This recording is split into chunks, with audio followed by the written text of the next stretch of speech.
Hello and welcome to another episode of The Startup Show brought to you by Inc. Authority. I'm your host, Trevor Lowley.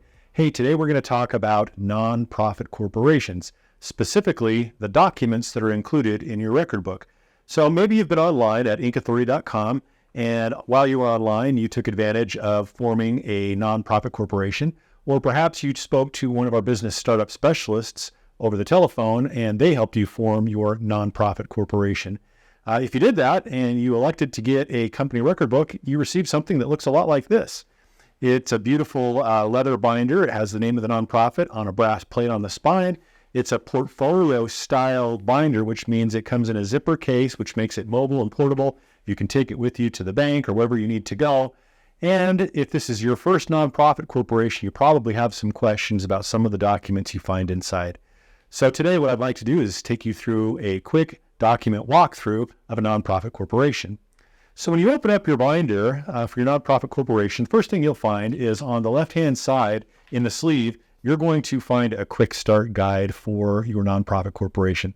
This is really important, so make sure you take a look at this. It's going to have the contact information, telephone number, and email address for the great customer support team at Inc. Authority. So should you need anything or have any additional questions, please feel free to give them a call or reach out to them by email. It also talks about some of the other services that we offer at Inc. Authority to entrepreneurs to help them grow and scale their business. So if you're also in need of anything from building business credit to getting trademarks or websites or business plans, you'll find out a little bit more about it here in the Quick Start Guide. So make sure you hold on to that. On the right-hand side is where you're going to find the documents that pertain to this brand new nonprofit corporation. So the first thing you'll find is a congratulations letter from us here at Inc. Authority, congratulating you on the start and opening of your new nonprofit corporation. That's no small feat. So we're thrilled to be here with you and to take part in this process with you to get this nonprofit corporation going. Again, phone number, address, link to the website, all found on this cover sheet. So make sure you keep that handy. As you turn the page, the first document you'll find is titled Release at the top. This is a document that simply says that Inc. Authority has performed the function of as business formation specialist to get this entity filed in the state where you need to have it registered. And all we need you to do is to go ahead and sign that and date that at the bottom, acknowledging that we've done this on your behalf. This gets sent back to us here at Inc. Authority for our records. You can take a photo of it, you can scan it, you can put it in the mail, however you prefer. Just get a copy back to us at Inc. Authority. The first tab that you'll find is a tab that is titled Articles of Incorporation. When you open up this tab, you're going to find your official state-filed document called Articles of Incorporation. This is the document that is the legal proof of the registration of your nonprofit corporation. It's going to have a stamp located on it that's going to give you a date in which it was registered with the state, as well as a file number, a state file number that the state tracks you by. So it's a really important document. You're going to want to keep a copy of that here in your record book all the time because you're going to need it from time to time. You'll need it when you go to the bank to open a bank account, at any other time where you need to demonstrate that you're a nonprofit corporation legally registered. You're going to need to produce a copy of that. So by keeping it here in the record book, you'll always know where it is. The second tab is titled Bylaws. Here you'll find 2 copies of the bylaws for your nonprofit corporation. One copy upon execution, and by execution I mean when you've read through it, you agree to it, you filled in the blanks, and you sign it and date it. One of the copies, just like the release form in the front, is going to come back to Inc. Authority. Again, you can scan it, you can take a picture of it, you can mail it, it comes back to us. As the registered agent, we keep a copy of that on file. The other copy will be identical. You'll fill it out exactly the same, you'll sign it and date it, and you'll keep it right here in your record book so that you can refer to it as often as you need to. Now, you're really looking for the blanks in this document to fill them out to complete your bylaws. The bylaws is the internal governing document of your corporation. It isn't registered anywhere on the public record, but what it does do is it outlines procedures and policies. It talks about some of the things that you're going to ask your officers and directors to do, their duties, responsibilities, what they're accountable for, et cetera. So I'll take you through that real quick. The first blank that you'll find in the bylaws is simply a statement of the purpose. You're going to want to fill that out as to the purpose of the nonprofit corporation. In Article 2 in Section 3, you're going to find just a few blanks that are asking for dates and for locations, and you'll fill those out. It'll ask for dates of annual meetings and places of those meetings where they're going to be held each year. As you kind of go through the different sections, you're going to find sections that talk about how many people are going to be required to have a quorum. In other words, how many people need to be present in order to hold a legally binding meeting.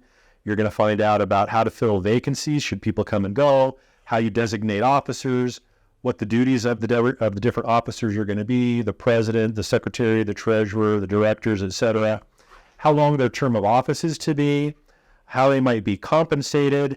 There'll be approval of various other nonprofit corporation-related policies and discussion in Article 5, for example, about what constitutes a conflict of interest, how you form committees, etc. So you're going to want to read through these. There's not very many blanks for you to fill out, but these are really well put together bylaws for a typical nonprofit corporation. So once you've read through it and you understand it and you agree to it, the final page, which is page 15, asks for you to adopt the bylaws simply by dating it and having it signed.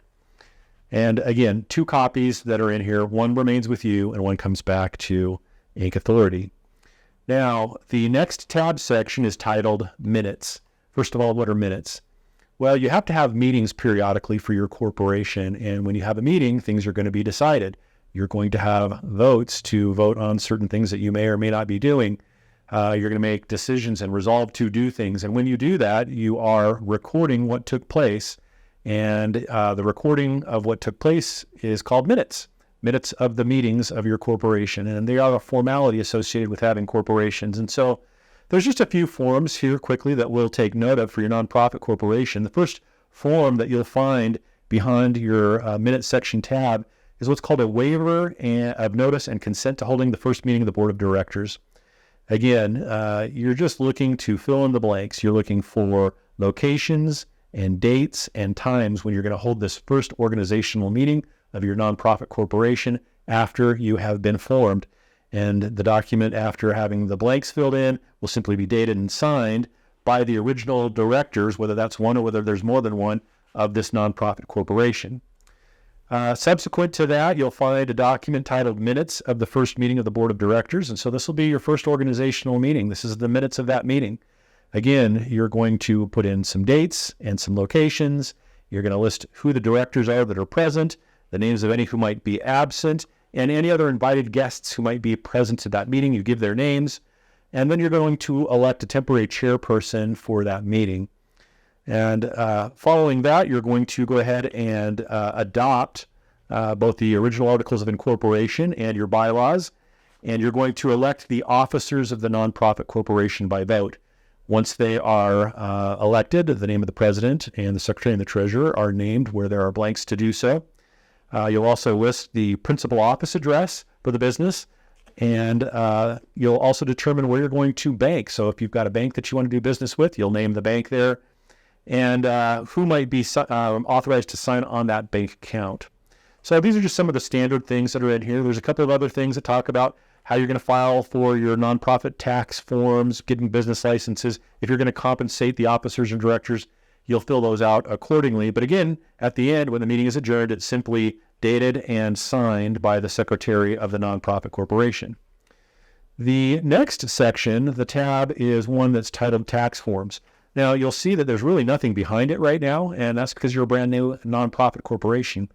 But when you get correspondence back and forth from the IRS, when you ultimately file tax returns, et cetera, you're going to keep copies of those. This is the place where you're going to keep it all again so that you have it all under one record book, and you'll be able to find those easily.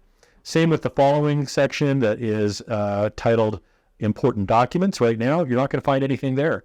But over the course of doing business with your nonprofit, there are going to be some other important things that you'll be involved in. Things like perhaps setting up a website, having a domain, having a URL, any correspondence associated with that you're going to keep here. Perhaps the nonprofit has some intangible intellectual property and they have trademarks or copyrights, etc. You want copies of all of those sorts of things as well. So keep all of that here under the same cover under your Important Documents tab. That's about all there is for your nonprofit corporation record book. It's relatively simple. If you have any questions about any of it, give us a call at Inc. Authority. We'll be happy to help you understand them better or walk you through them. This has been Trevor Raley for Inc. Authority on the Business Startup Show. Happy to talk to you today about nonprofit corporation documents. Wishing you good luck. Now would be a good time to go ahead and hit the like button there and make sure that the notification bell is turned on so you don't miss any of our future content. Thanks for being with us today. We'll see you next time.